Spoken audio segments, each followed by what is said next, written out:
Q&A, karena setiap pertanyaan selalu ada jawaban. Dipandu oleh Yohana Margareta.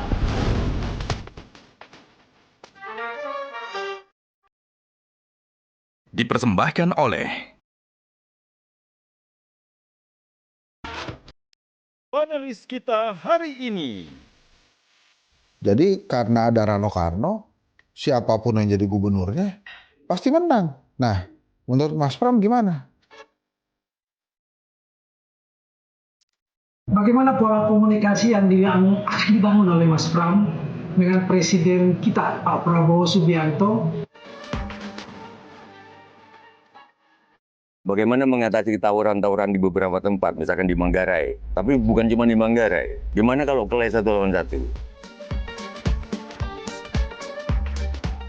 Problemnya bukan di Bang Dul, problemnya di saya. Popularitas saya terlalu rendah. Selama ini kan dalam berpolitik memang saya tidak punya musuh. Walaupun beliau mendukung, mengendorse Pak Ridwan Kamil, tetapi saya tetap berkomunikasi.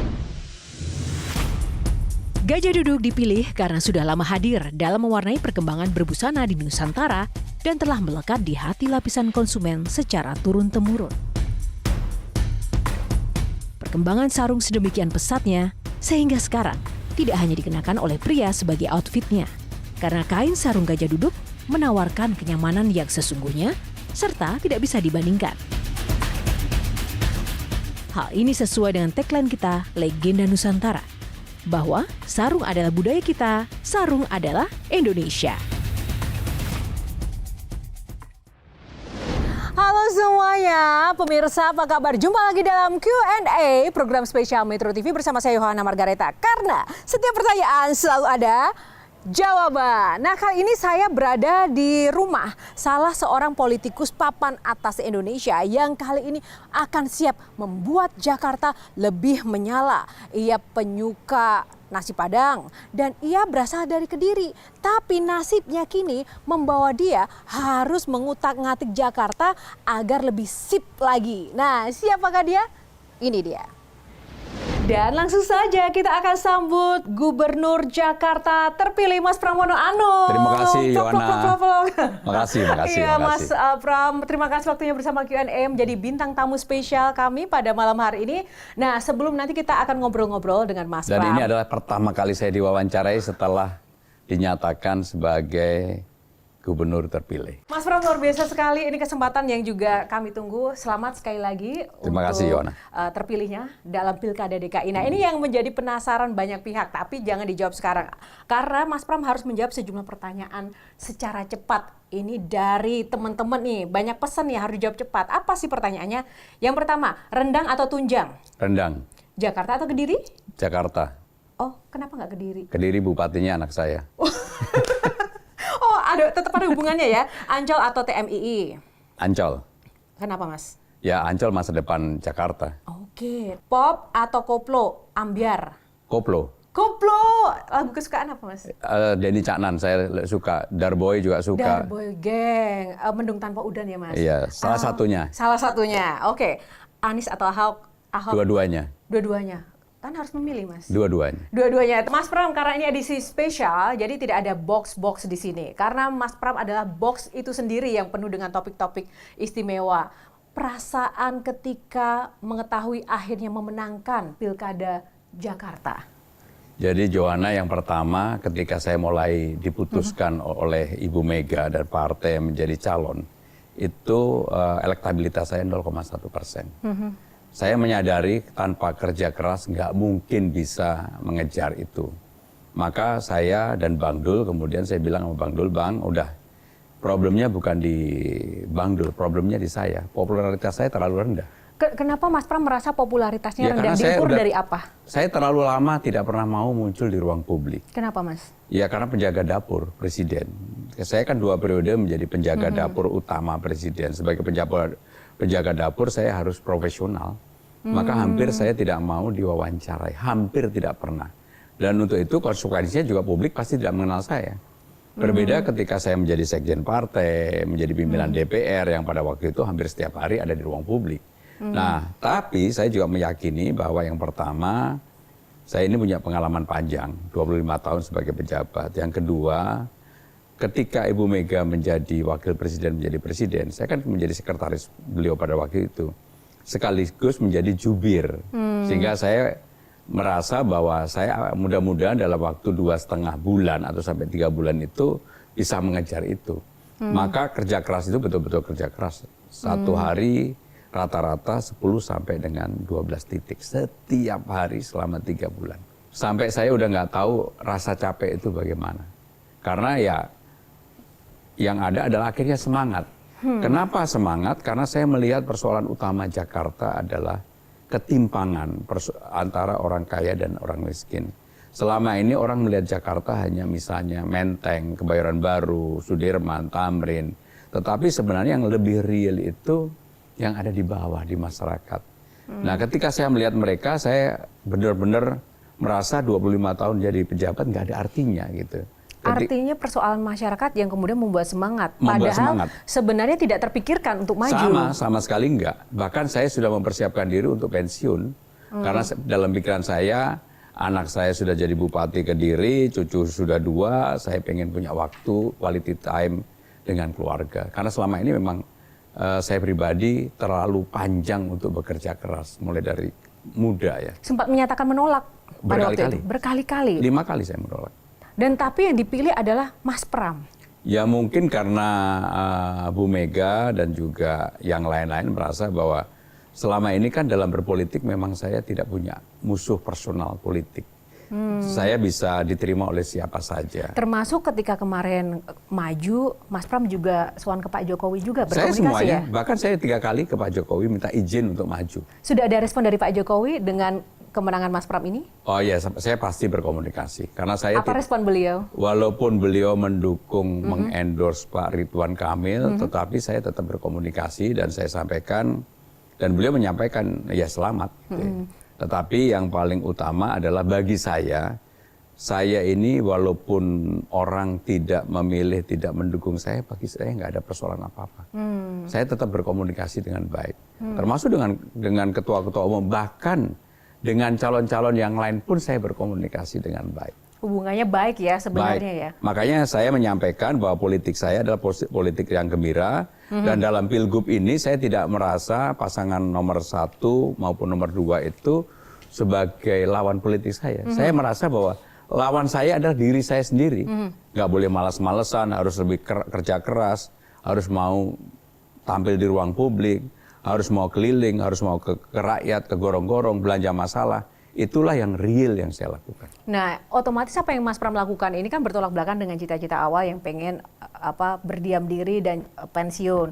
Artinya apakah ini kemenangan di DKI ini kemudian menjadi titik balik untuk berpolitik lagi ke depannya? Enggak, saya tetap yang paling utama yang sekarang menjadi pikiran saya dan semangat saya adalah dalam 100 hari pemerintahan kalau saya dilantik sebagai gubernur, maka janji-janji politik saya yang selama keliling itu saya akan penuhi, akan saya selesaikan.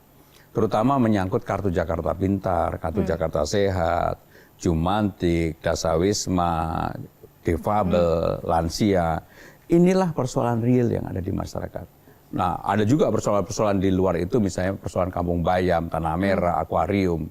Nah, saya akan menyelesaikan itu. Yang membuat penasaran teman-teman atau mungkin netizen adalah efek kemenangan dari Mas Pram dan Bang Dul ini, itu sebenarnya apa sih kunci suksesnya? Menurut saya karena saya kerja keras dan saya juga disupport oleh Bang Dul. Yang Bang Dul ini kan apapun sudah menjadi public figure, menjadi figur dengan popularitas yang tinggi. Sehingga kombinasi saya yang bekerja keras dan Bang Dul yang sudah punya nama, itulah yang kemudian membuat di masyarakat menjadi menarik. Tadi Mas Pram mengatakan bahwa popularitas itu ternyata juga penting keterkenalan di dalam politik. Sejauh mana itu sebenarnya berdampak? Nyatanya juga banyak orang yang terkenal tapi juga tidak terpilih, Mas. Ya, popularitas dan elektabilitas adalah 2 hal yang berbeda. Popularitas ketika orang dikenal itu akan memudahkan orang untuk suka. Nah, kebetulan di awal-awal popularitas saya rendah. Mungkin dari 10 orang hanya 1-2 orang yang kenal karena sudah terlalu lama tidak tampil di ruang publik. Tapi begitu saya rajin keliling dan juga tampil di media, saya termasuk rajin yang di Metro TV diundang, hampir semuanya saya penuhin. Sehingga dengan demikian itu membuat popularitas saya naik. Ketika popularitas saya naik, kemudian orang mengetahui bahwa saya adalah teknokrat, kemudian saya selama ini menjadi penjaga dapur di pemerintahan Pak Jokowi, maka itulah yang kemudian membuat elektabilitas saya dan Bang Dul pelan-pelan naik ke atas. Dan ketika 2 bulan setelah survei yang pertama, saya udah di angka 30-an lebih. Sehingga dengan demikian ini menunjukkan bahwa antara popularitas dan elektabilitas itu dalam pilgub itu penting sekali. Tetapi yang paling penting adalah elektabilitas. Walaupun popularitas saya di akhir-akhir masih kalah dengan 2 orang, terus terang aja, kalah dengan Bang Dul dan kalah dengan Kang Emil, tetapi dalam hal positifnya di antara yang lain-lain ini saya termasuk yang tinggi. Gitu. Oke, baik. Ini ada beberapa pertanyaan dari panelis yang harus dijawab. Kita mau tampilkan dulu. Yang pertama dari Bang Hensat, Bang Henry Satrio. Saya punya pertanyaan gini, Mas Pram.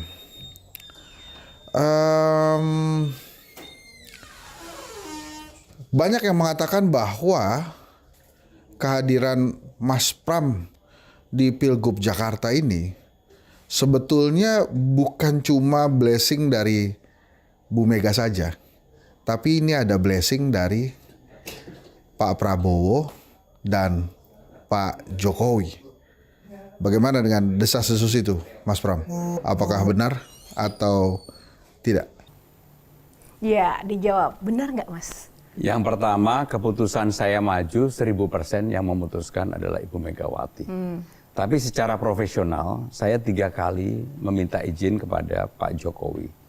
Dan kalau saya harus jujur, saya pernah diskusi 6 bulan sebelum peristiwa pencalonan ini, Pak Jokowi pernah menyampaikan kepada saya, Mas, kenapa nggak berpikir untuk maju Pilgub DKI? Waktu itu saya bilang, enggak Pak, saya memang sama sekali nggak pernah punya pikiran untuk itu. Jadi kalau ditanya bahwa apakah kemudian ini ada endorsement Pak Jokowi ataupun Pak Prabowo, saya harus mengatakan tidak. Karena dalam perjalanan kan dengan terbuka baik Pak Jokowi maupun Pak Prabowo memberikan dukungan kepada pasangan nomor urut 1. Tetapi publik juga pasti menangkap bahwa saya baik dengan Pak Jokowi dan Pak Prabowo selama saya berhubungan secara profesional, saya tidak pernah punya persoalan apa-apa. Bahkan ketika dalam penyusunan kabinet dan sebagainya, saya termasuk yang ditugaskan oleh Ibu Megawati berkomunikasi dengan Pak Prabowo. Termasuk kemudian ketika saya dipanggil ke Kertanegara dan sebagainya. Ada ya, Mas, di dalam politik itu yang benar-benar nggak punya musuh sama sekali kayak Mas Pram?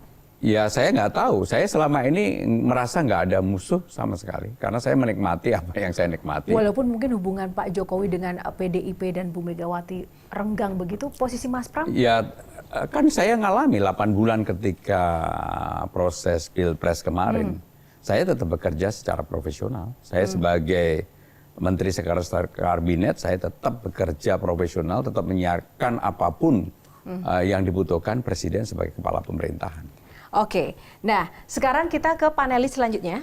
Kita akan putarkan. Kita putarkan lagi dari Bang Hensat ya. Banyak yang mengatakan bahwa di Pilkada Jakarta ini Anda mengendarai kendaraan mewah yang namanya Sidul Rano Karno. Rano Sidul Karno. Jadi karena ada Rano Karno, siapapun yang jadi gubernurnya pasti menang. Karena penerimaan masyarakat terhadap Rano Karno ini paling tinggi dibandingkan peserta-peserta lain. Nah, menurut Mas Pram gimana? Setuju nggak seperti itu? Nah, kalau memang setuju, lantas kalau warga Jakarta lebih mencintai Rano Karno daripada seorang Pramono Anung, gimana perasaan itu? Oke nggak? Atau ya biasa saja, toh gubernurnya kan tetap saya gitu ceritanya. Oke, silakan Mas Pram. Jadi saya harus mengatakan dengan jujur ya, ketika Car Free Day pertama kali saya jalan sama Bang Dul, itulah hari ketiga. Ketika itu orang belum mengenal saya. Semuanya teriak-teriak tentang Bang Dul. Semuanya. Saya paling 1-2, 8-10 orang Bang Dul. Ketika Car Free Day berikutnya, 1 minggu kemudian, mungkin ke saya naiklah antara 3 sampai 4 orang yang mengenal, tapi hampir semuanya Bang Dul. Bahkan ketika saya pergi kemanapun, orang menanyakan tentang Bang Dul. Karena apapun Bang Dul di Jakarta sebagai legend, sebagai orang yang kemudian membuat masyarakat, terutama masyarakat Betawi itu mencintai. Tetapi apa yang saya sampaikan tadi, antara popularitas dan elektabilitas itu hal yang berbeda. Ketika orang belum mengenal saya sudah dengan Bang Dul, maka elektabilitas kami berdua, angka pertama itu 28%. Nah, ketika popularitas saya kemudian naik terus-menerus dan orang mengetahui tentang saya, maka elektabilitasnya juga naik menjadi 34, naik lagi menjadi 41, dan seterusnya, dan seterusnya. Secara prinsip saya setuju dengan Bang Hensat, bahwa Bang Dul itu memang kendaraan yang sangat-sangat mewah. Tetapi kendaraan yang mewah pun tidak akan menjadi menarik kalau tidak dikendarai dengan benar, tidak ditampilkan ke ruang publik dengan baik. Maka saya bersyukur pasangan saya adalah Bang Dul. Dan saya tidak menafikan itu. Tetapi yang paling utama, yang seperti saya jelaskan tadi, kami memulai walaupun sudah berpasangan dengan Bang Dul, nggak langsung kemudian 40 atau 50%, mulai dari 28%. Begitu popularitas saya naik, maka elektabilitas kita berdua juga naik terus-menerus. Sehingga dengan demikian, kalau ditanya siapa yang memberikan kontribusi, saya akan jawab kami berdua. Bagaimana pola komunikasi yang akan dibangun oleh Mas Pram dengan Presiden kita, Pak Prabowo Subianto, dalam Pilgub DKI seperti berhadapan-hadapan dengan kubunya Mas Pram? Gubernur itu pembantu presiden di tingkat provinsi.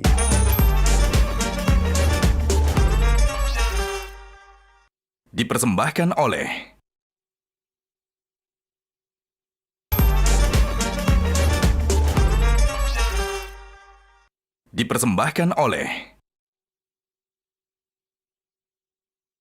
Ya, kembali di Q&A masih bersama Mas Pramono Anung. Mas Pram, kita akan langsung lanjutkan lagi. Kalau tadi kita sudah menjawab pertanyaan dari Bang Hensat. Ada lagi nih satu panelis yang kita mau putarkan untuk mendengarkan pertanyaan dari sosok yang satu ini, Kang Maman. Mas Pram, bagaimana pola komunikasi yang akan dibangun oleh Mas Pram dengan Presiden kita, Pak Prabowo Subianto, yang menurut saya dalam Pilgub DKI seperti berhadapan-hadapan dengan kubunya Mas Pram?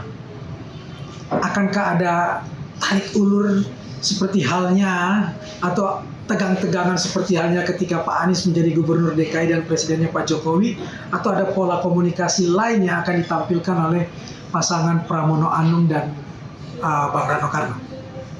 Oke, gimana Mas Pram? Jadi saya sama sekali tidak punya barrier, tidak punya hambatan berkomunikasi dengan Pak Prabowo. Dan saya meyakini pertarungan dalam Pilgub antara saya dengan nomor 0102 pasti tidak akan mempengaruhi apa-apa terhadap hubungan antara pemerintah Jakarta dengan pemerintah pusat. Karena apa? Saya mengenal Pak Prabowo sudah sangat lama dan saya yakin 5 tahun terakhir di dalam kabinet kami bisa berkomunikasi sangat baik. Bahkan secara terbuka ada satu program yang kemudian saya adopsi dari programnya Pak Prabowo adalah makan siang gratis bergizi yang dikeluarkan oleh pemerintah pusat. Di pemerintah Jakarta kami mempunyai program nantinya yang akan kami keluarkan namanya sarapan pagi gratis untuk anak sekolah. Maka dengan demikian untuk masyarakat di Jakarta, makan pagi gratisnya disiapkan oleh Pemda Jakarta, makan siangnya disiapkan oleh pemerintah pusat. Nah, pola komunikasi dengan cara seperti ini menurut saya semakin menunjukkan bahwa saya pribadi dan Bang Dul pasti akan sangat bisa berkomunikasi dengan Pak Prabowo dan pasti tidak ada hambatan.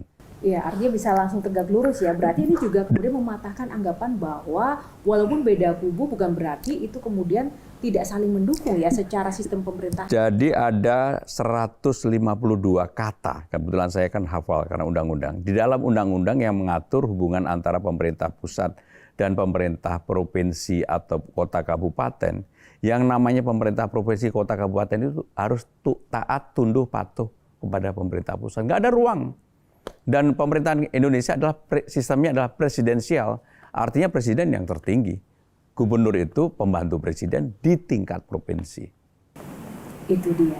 Jadi tetap support. Baik, itu tadi dari Kang Maman. Masih ada lagi? Silakan. Ini dari masyarakat. Mas Pram. Halo Pak Pramono, aku ada pertanyaan nih untuk Bapak. Kebijakan apa yang kira-kira bakal Bapak terapkan untuk biar orang-orang tuh beralih dari kendaraan pribadi ke kendaraan transportasi umum? Terima kasih. Secara singkat, saya akan menerapkan bukan lagi Transjakarta, tapi Transjabodetabek. Kenapa Transjabodetabek? Persoalan utama di Jakarta kemacetan itu adalah ketika pagi hari orang masuk di Jakarta kurang lebih 4,5 juta.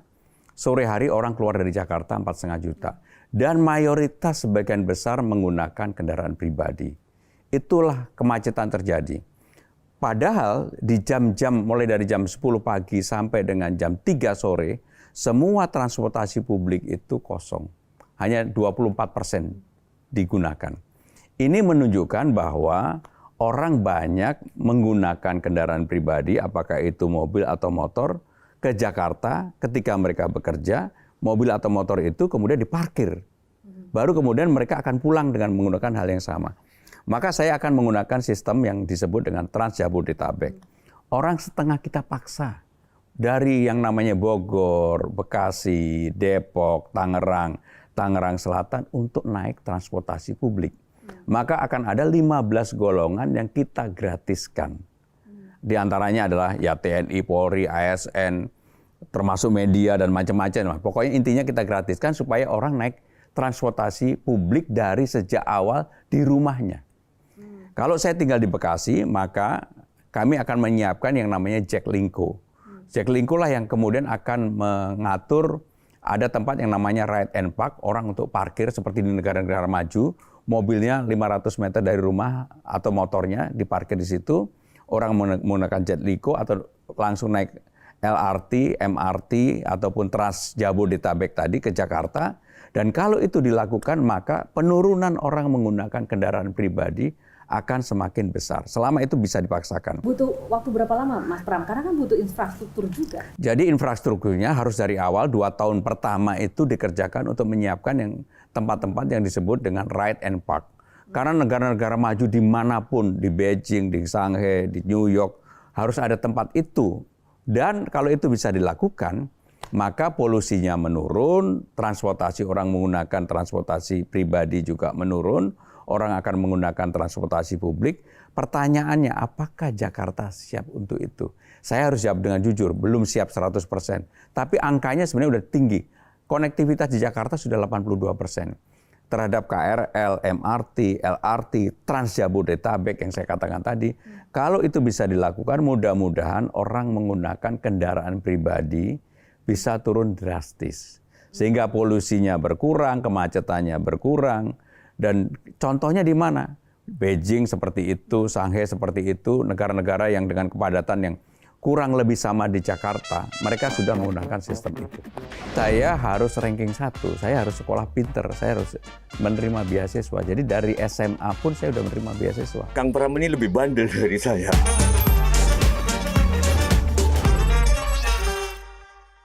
Dipersembahkan oleh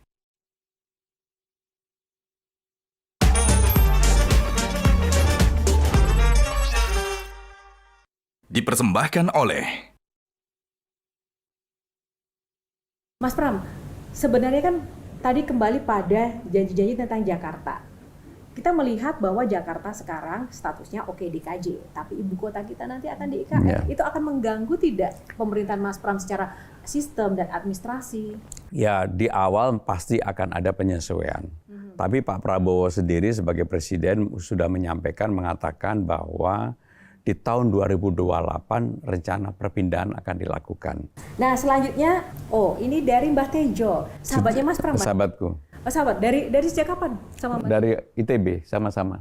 Ini Pak yang paling semangat kemarin ketika tahu Mas Pram akhirnya bisa memenangkan Pilkada DKI Jakarta. Oke, kita Saya termasuk koleksi lukisan dia banyak banget.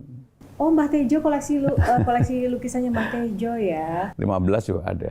Kita sama laki, sama-sama bandel, sama-sama suka kelai dulunya. Pertanyaanku sekarang gimana membuat orang Jakarta itu kalaupun kelahi 1 lawan 1 kayak zaman kita dulu. Saya di pematang sawah. Sekarang kan tawuran. Pertanyaan, bagaimana mengatasi tawuran-tawuran di beberapa tempat, misalkan di Manggarai. Nggak usah saya sebut kampungnya. Tapi bukan cuma di Manggarai. Tawuran. Gimana kalau kelahi 1 lawan 1?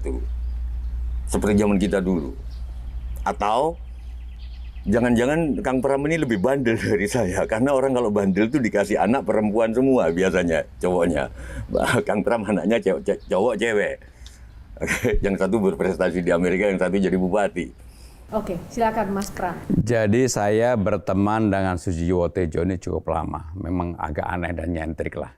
Tapi Mbak Tejonya, Mas Pramnya, atau Mas Pram dan Mbak Tejo? dua-duanya. Tetapi begini, apa yang menjadi pertanyaan dia sebenarnya dalam ya.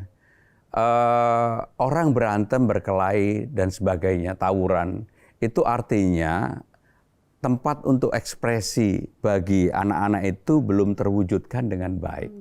Saya tidak menjawab tawurannya, tetapi apa yang akan saya lakukan untuk itu? Yohana, di Jakarta ini ada 2.552 taman.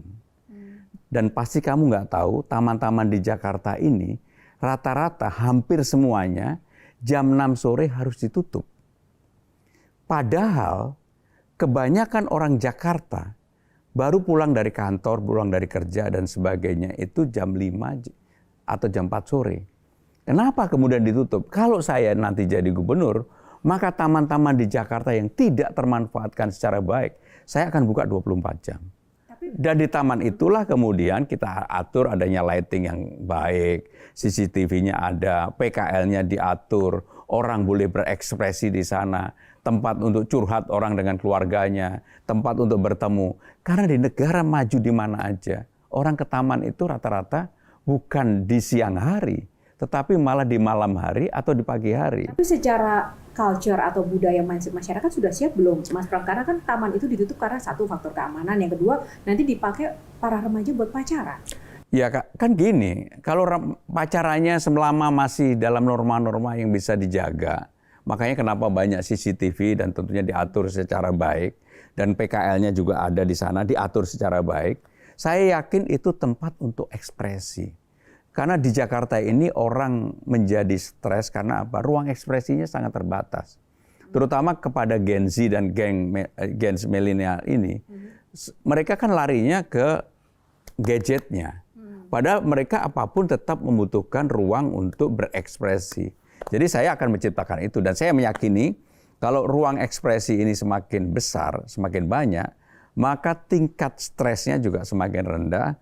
Keinginan untuk tawurannya juga semakin rendah. Ini menjawab bukan kemudian dengan katakanlah, kamu nggak boleh tawuran, tapi menciptakan suasana orang menjadi tidak tawuran. Tadi Mbak Tejo kan bilang, tawuran di zaman kita dulu. Tapi Mas Pram itu mengalami masa-masa bandel nggak sih dalam hidupnya? Karena kan kalau kita lihat sosoknya Mas Pram ini kan sangat baik. Saya terus terang, Yohana, saya tidak mengalami masa-masa tawuran. Tetapi saya orang yang tidak takut dengan berantem. Tidak takut dengan berantem? Enggak takut. Pernah berantem? Ya pasti dalam hidup pasti pernah. Nggak mungkin nggak. Waktu kecil. Tetapi saya terus terang, hidup saya terlalu serius.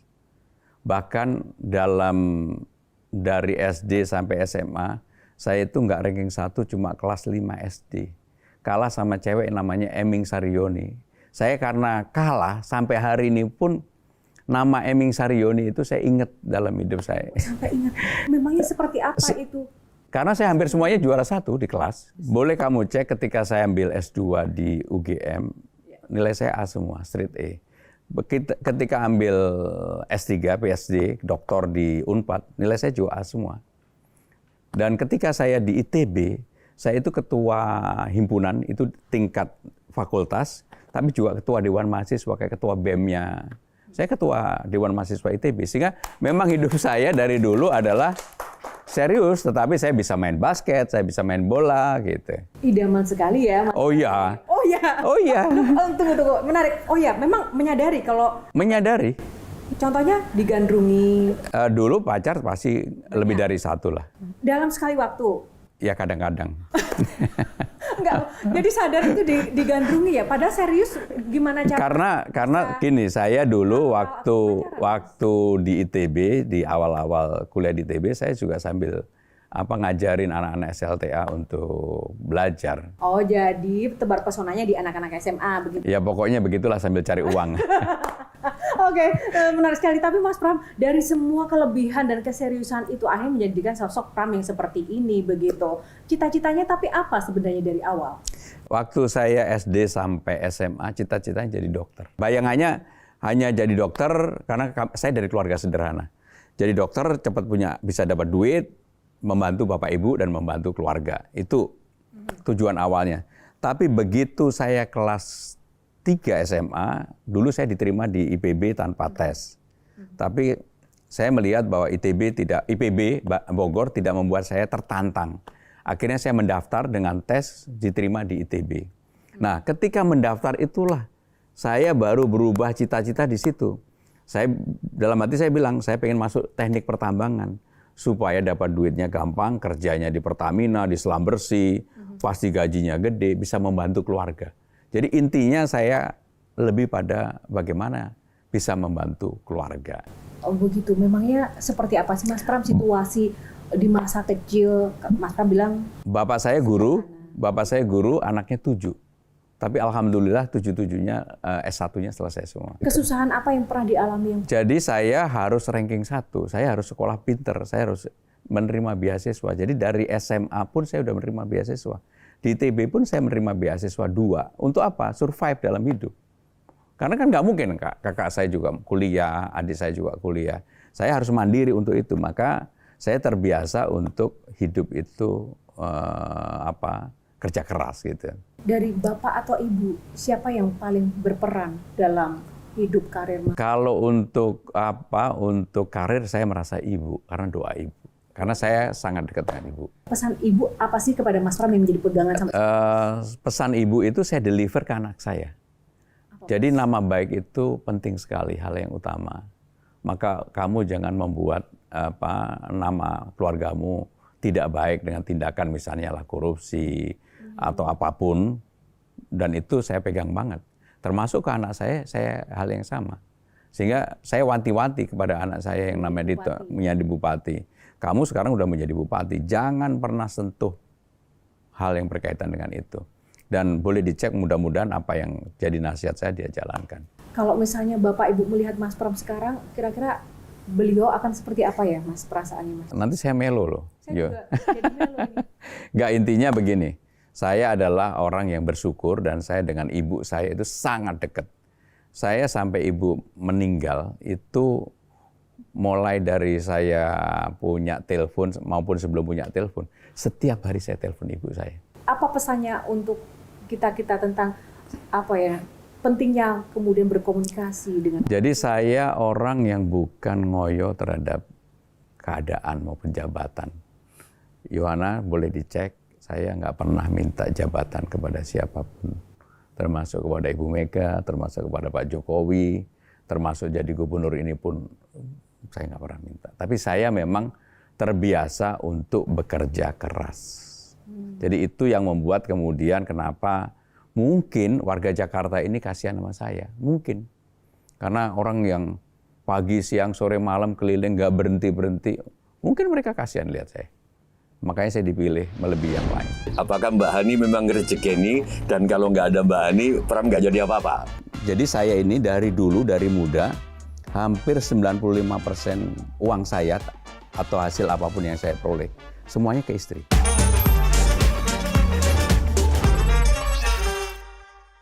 Dipersembahkan oleh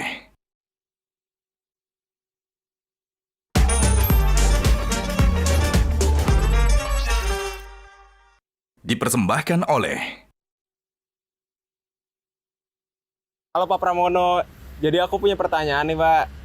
Jakarta kan identiknya dengan Betawi, tetapi sekarang budaya Betawi itu seperti kayak udah hilang dan jarang terdengar lagi. Bagaimana Bapak akan memperkenalkan kembali budaya Betawi kepada masyarakat di Jakarta. Nah, gimana tuh caranya Mas Pram? Ada bukan orang Betawi. Jadi yang paling utama yang harus disadari dan dipahami oleh masyarakat dengan perubahan undang-undang menjadi Undang-Undang Nomor 2 Tahun 2024, maka Jakarta ini yang dulunya menjadi ibu kota, sekarang menjadi kota global dan pusat perekonomian dan pusat kebudayaan. Maka dengan demikian Jakarta akan berubah total. Salah satu pasal di dalam undang-undang itu yang mengatur tentang Jakarta, maka wajah Jakarta harus menjadi wajah Betawi. Jadi seperti orang mau ke Bali, orang akan menangkap bahwa wajah Bali itu tercermin di dalam bandara, batas kota, perumahan, dan sebagainya. Termasuk Jogja, Semarang, Surabaya, dan sebagainya.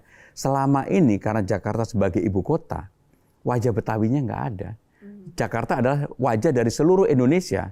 Maka sekarang ini Jakarta nanti wajahnya pasti Betawi.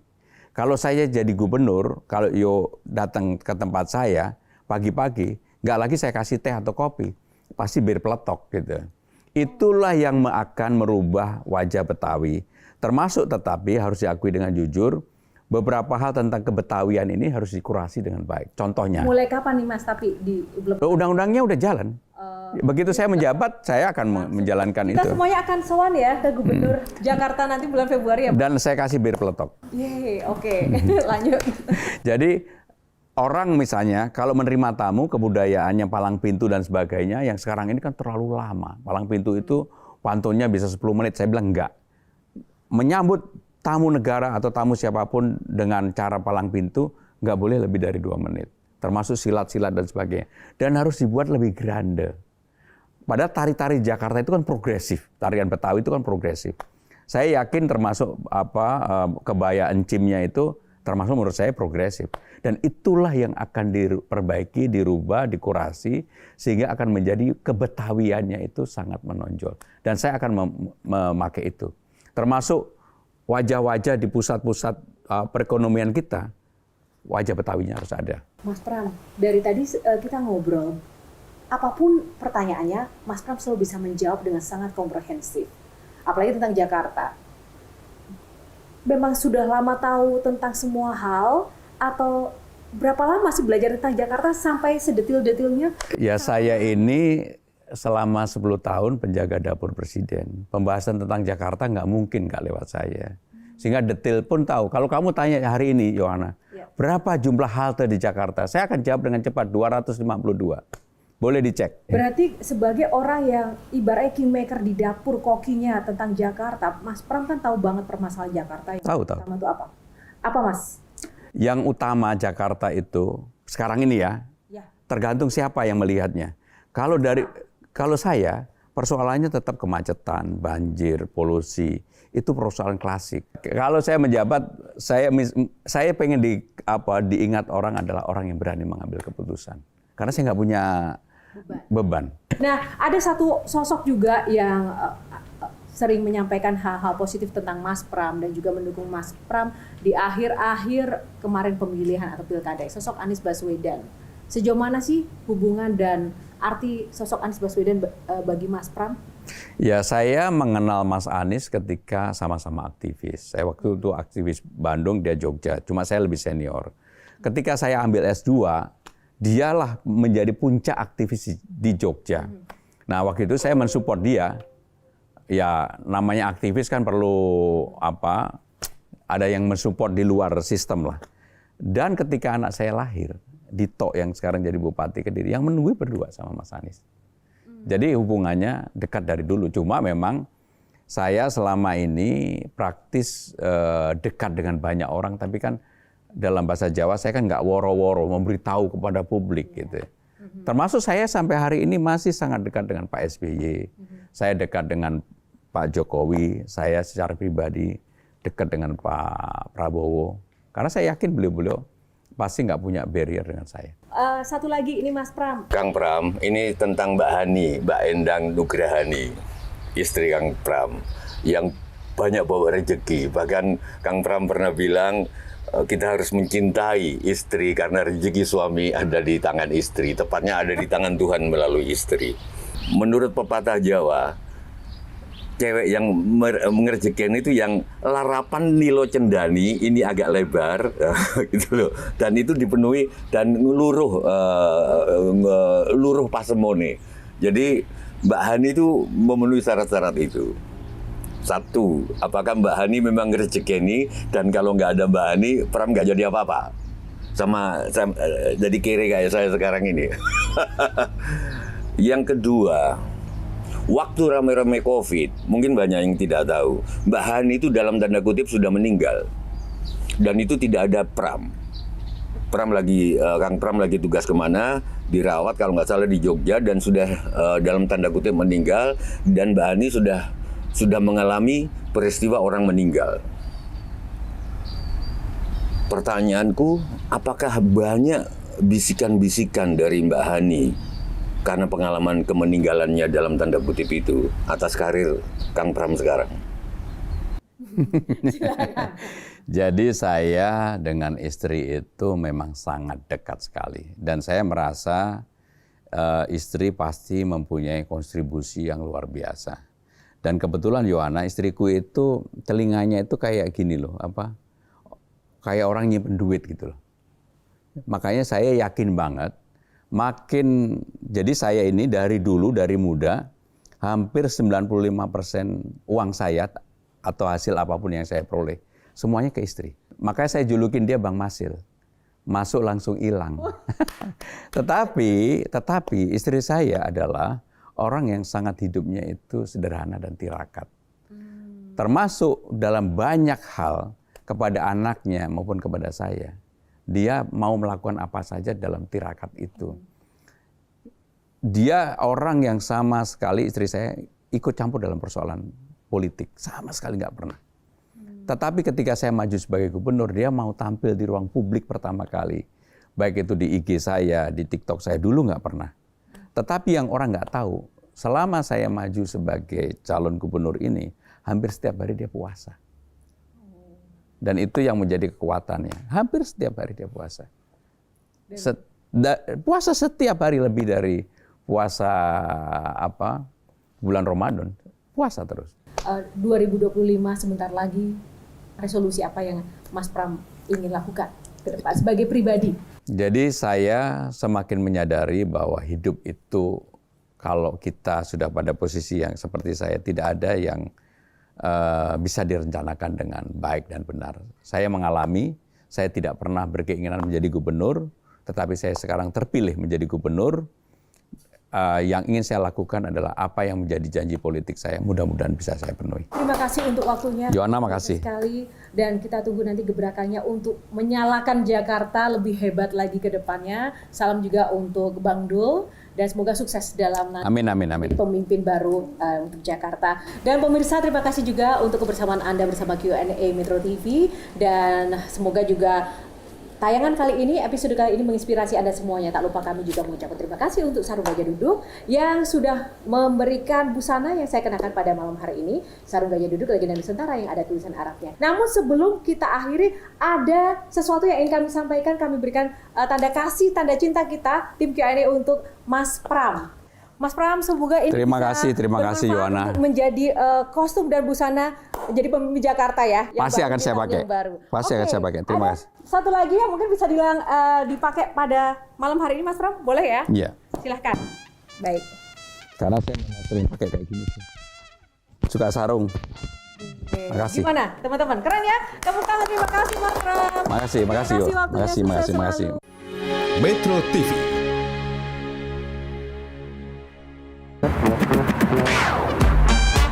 Q&A, karena setiap pertanyaan selalu ada jawaban. Dipandu oleh Yohana Margareta.